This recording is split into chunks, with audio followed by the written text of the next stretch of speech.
Dans les rues animées de Paris. Un soir d'automne pluvieux. Julien marchait rapidement.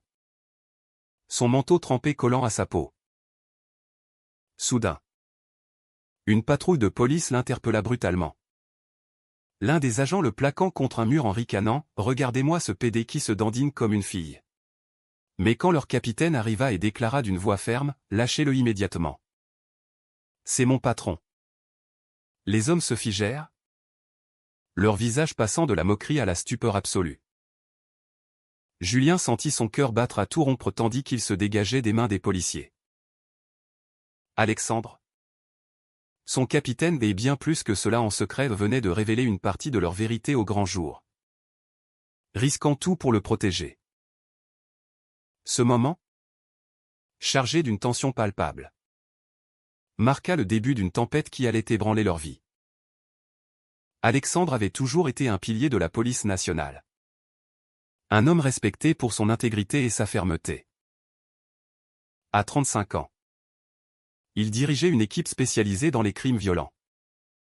Naviguant avec habileté entre les exigences du métier et les secrets qu'il gardait enfouis. Sa relation avec Julien avait commencé 2 ans plus tôt.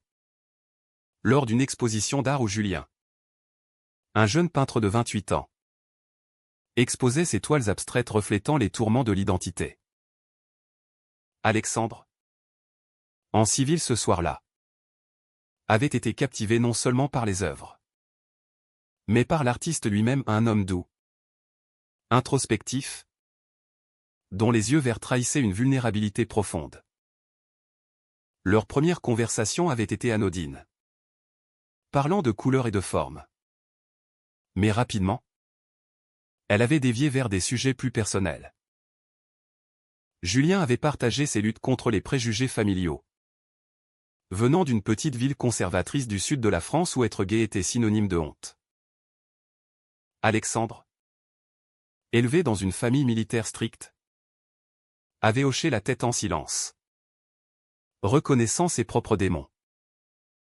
Ce soir-là, ils avaient échangé leurs numéros. Et ce qui avait suivi fut une romance prudente. Cachée derrière des rencontres discrètes dans des cafés isolés ou des promenades nocturnes le long de la Seine.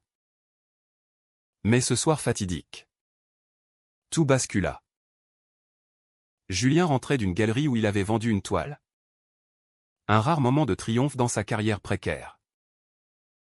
Les policiers, en patrouille pour un contrôle de routine, l'avaient arrêté sous prétexte d'un comportement suspect. En réalité, c'était sa démarche efféminée et son écharpe colorée qui les avaient agacés.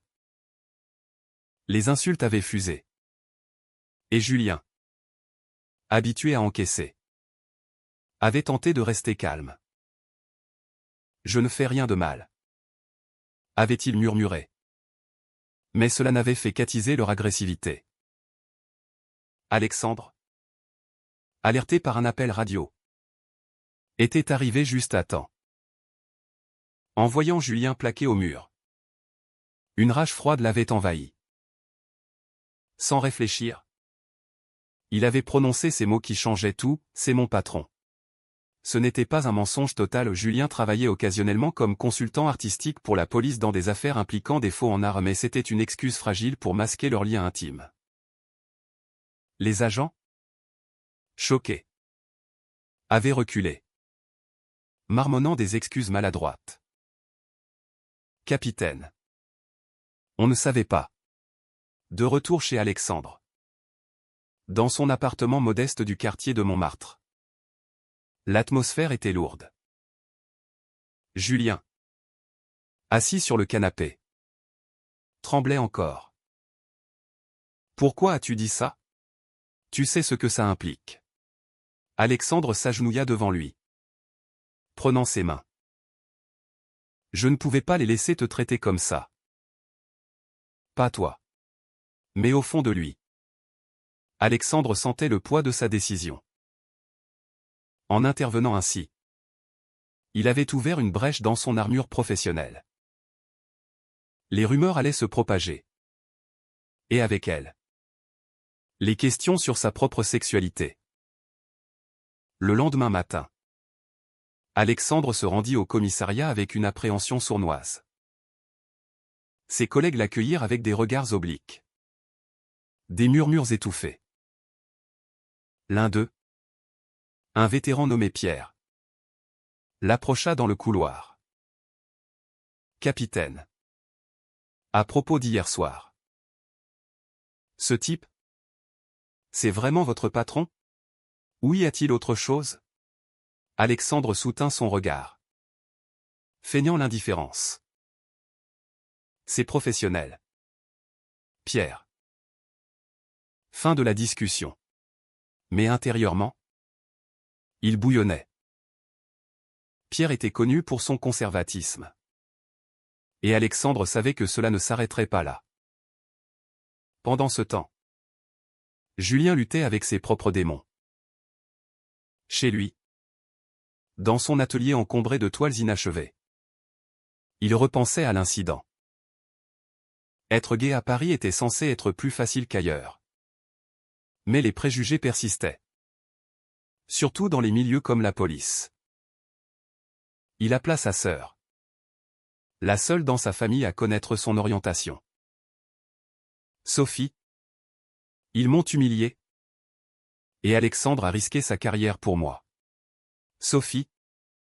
Une infirmière pragmatique. Soupira.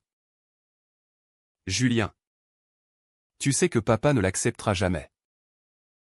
Si ça sort, ça va exploser. Leur père, un retraité militaire, avait toujours vu l'homosexualité comme une faiblesse. Une trahison des valeurs familiales. Alexandre et Julien se retrouvèrent ce soir-là dans un parc discret. On doit être plus prudent, murmura Alexandre. Mais Julien secoua la tête. Prudent? C'est ce qu'on fait depuis 2 ans. Et regarde où ça nous mène. Peut-être qu'il est temps d'assumer. Alexandre sentit une pointe de peur. Assumer signifiait affronter non seulement la société, mais aussi sa propre famille, sa mère veuve qui idolâtrait son rôle de protecteur, et son frère, un officier supérieur qui pourrait le désavouer. La conversation se termina sur une note tendue.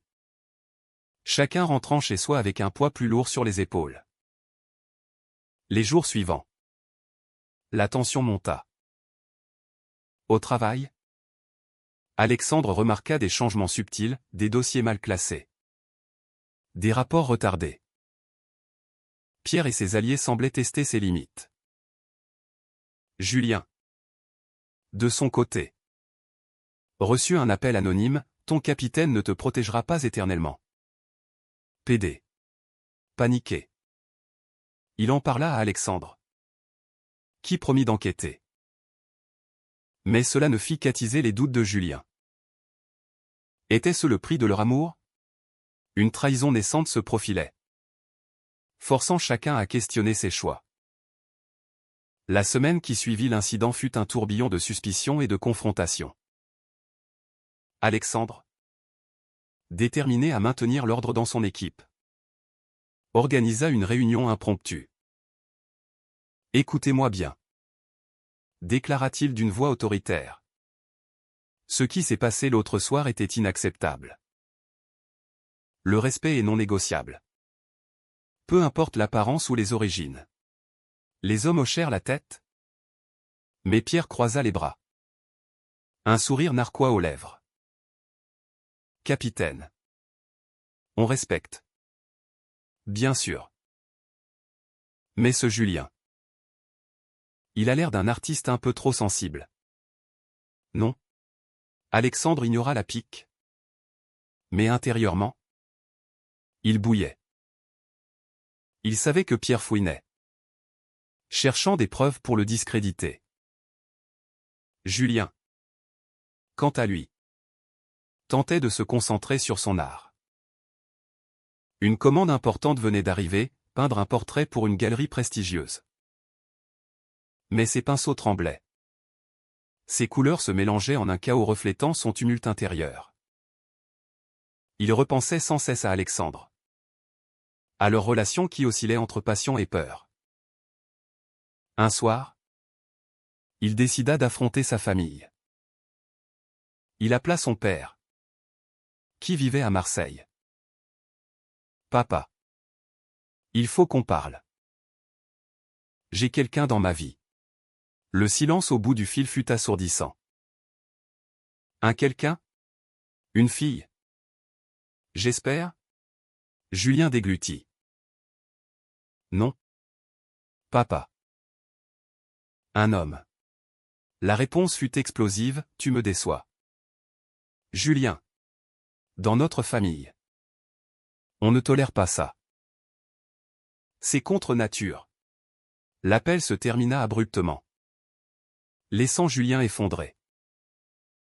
Alexandre, apprenant la nouvelle, vint le réconforter.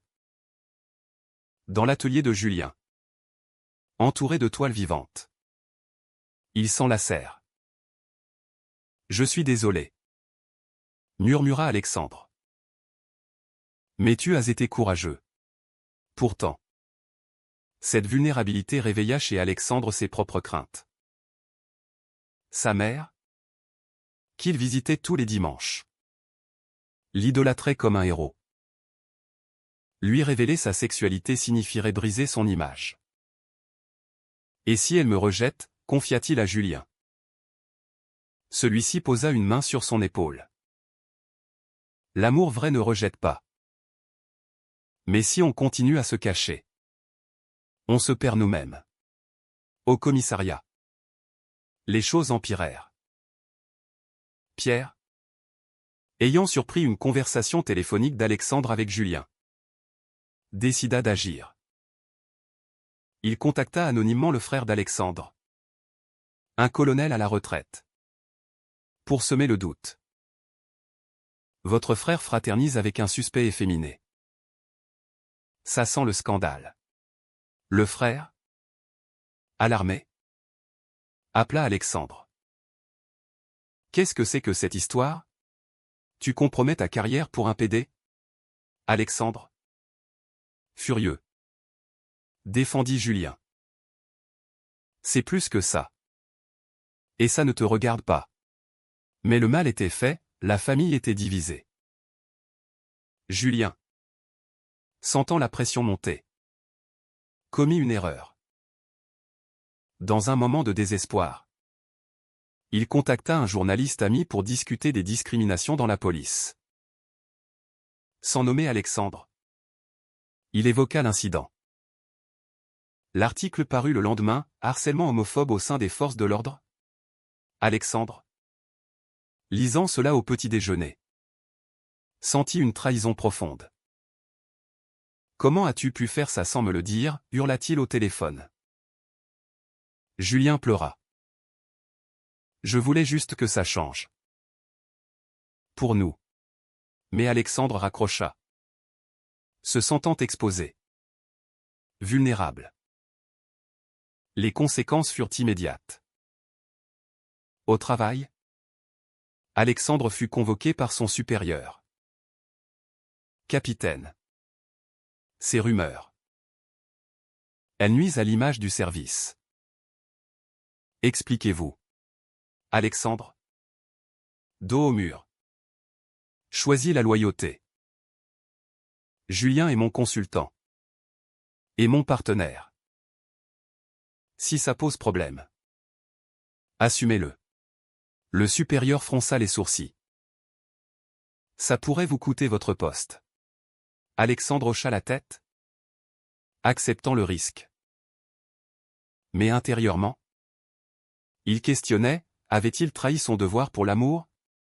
Julien, rongé par la culpabilité, tenta de réparer. Il se rendit au commissariat, affrontant les regards hostiles. Je suis désolé. Alexandre. J'ai agi impulsivement. Mais Pierre les intercepta. Ah. Le consultant arrive. Besoin d'un câlin. Capitaine? La moquerie déclencha une bagarre verbale. Alexandre défendant Julien avec ferveur. Sortez. Pierre. Vous êtes suspendu. Pierre partit en riant. Vous regretterez ça. Ce soir-là. Chez Alexandre. La réconciliation fut amère. On paie tous les deux le prix, dit Julien. Alexandre acquiesça. Mais est-ce que ça en vaut la peine? Leur relation, autrefois un refuge, devenait un champ de bataille. Les jours suivants, les menaces anonymes s'intensifièrent, des lettres glissées sous la porte de Julien. Des appels nocturnes. Alexandre enquêta, découvrant que Pierre était derrière. Une confrontation s'imposa. Dans un café isolé, Alexandre affronta Pierre. Pourquoi fais-tu ça? Pierre ricana. Parce que des gens comme toi et ton PD n'ont pas leur place dans la police. C'est une question de morale. Alexandre, contenant sa rage, répondit, la morale? C'est le respect. Pas la haine. Mais Pierre révéla son plan, il avait alerté les médias et la hiérarchie. Ton frère est d'accord avec moi. Alexandre rentra chez lui. Brisé. Son frère l'appela peu après. Alex? C'est vrai? Tu es. Comme ça? Alexandre avoua. Oui. Et je l'aime. Le silence fut suivi d'un clic. La famille se fissurait. Julien, apprenant cela, proposa une solution radicale. Partons. Quittons Paris. Recommençons ailleurs. Mais Alexandre refusa. Fuir n'est pas une option. On doit affronter. Leur débat révéla des failles, Julien voulait la liberté. Alexandre le devoir. Une nuit. Julien disparut. Laissant une note, je t'aime. Mais je ne peux plus te voir souffrir à cause de moi. Alexandre, paniqué, le chercha partout, réalisant le prix de ses indécisions. Alexandre passa la nuit à arpenter les rues de Paris, le cœur serré par l'angoisse. Julien avait éteint son téléphone. Et son atelier était vide. Où es-tu? Murmura-t-il pour lui-même, repensant à leurs derniers mots. La trahison de Pierre. Les rejets familiaux, tout cela avait culminé en cette disparition. Alexandre se rendit chez Sophie, la sœur de Julien. Il est parti sans rien dire, expliqua-t-elle. Inquiète. Il a mentionné Marseille. Chez papa. Alexandre pâlit. Retourner chez son père conservateur était un suicide émotionnel pour Julien. Sans hésiter, Alexandre prit le train pour Marseille le lendemain matin. Pendant le voyage, il réfléchit à ses choix. Avait-il priorisé sa carrière au détriment de leur amour? Son intervention initiale avait été un acte de courage. Mais les conséquences en cascade aux suspensions. Rumeurs. Fracture familiale au pesait lourd. À Marseille, il trouva la maison familiale. Une villa modeste surplombant la mer. Le père de Julien ouvrit la porte. Le regard dur. Qui êtes-vous? Alexandre se présenta. Je suis l'ami de Julien. Celui qu'il aime. Le père blêmit. Sortez d'ici. Vous avez corrompu mon fils. Mais Julien apparut. Les yeux rougis. Papa. Arrête. Alexandre est là pour moi. Une confrontation explosive s'ensuivit. Le père hurla, dans ma maison. Pas de ça. Tu choisis, ta famille ou cette vie de déviant. Julien, tremblant, regarda Alexandre. Je choisis l'amour. Le père claqua la porte, les laissant dehors. Julien s'effondra dans les bras d'Alexandre. J'ai tout perdu. Alexandre le serra. Non. On a l'un l'autre. Mais au fond, il savait que ce choix avait un prix, l'isolement. De retour à Paris, ils affrontèrent la tempête médiatique. L'article avait enflé. Avec des interviews de Pierre dépeignant Alexandre comme un capitaine partial. La hiérarchie le suspendit temporairement. Enquête interne. Dirent-ils. Alexandre, assis dans son appartement vide, questionna sa loyauté. Avait-il trahi ses collègues pour Julien? Julien, sentant sa détresse, proposa « Je peux témoigner pour toi. » Mais cela signifierait exposer leur relation publiquement. « Es-tu prêt ?» demanda Alexandre. Julien hocha la tête. « Pour nous? » Oui. La audience interne fut tendue. Pierre témoigna en premier, accusant Alexandre de favoritisme. Il protège son amant au détriment du service. Alexandre, face au panel, avoua tout. Oui. Julien est mon partenaire. Mais mon intervention était juste. L'homophobie n'a pas sa place ici. Julien, à son tour, raconta l'incident, exposant les insultes. Le panel délibéra. Et finalement, Alexandre fut réintégré. Mais avec une mise en garde. Pierre fut muté. Une victoire amère. Car les regards hostiles persistaient. La famille d'Alexandre réagit mal. Sa mère l'appela. En larmes. Comment as-tu pu me cacher ça? Ton père serait si déçu. Alexandre pleura. Maman? Je suis toujours ton fils. Elle raccrocha, laissant un vide. Son frère envoya un message, tu as choisi ton camp. Adieu. Les dommages étaient profonds, forçant Alexandre à une introspection douloureuse. Était-ce le prix de l'authenticité? Julien, de son côté, perdit des commandes artistiques.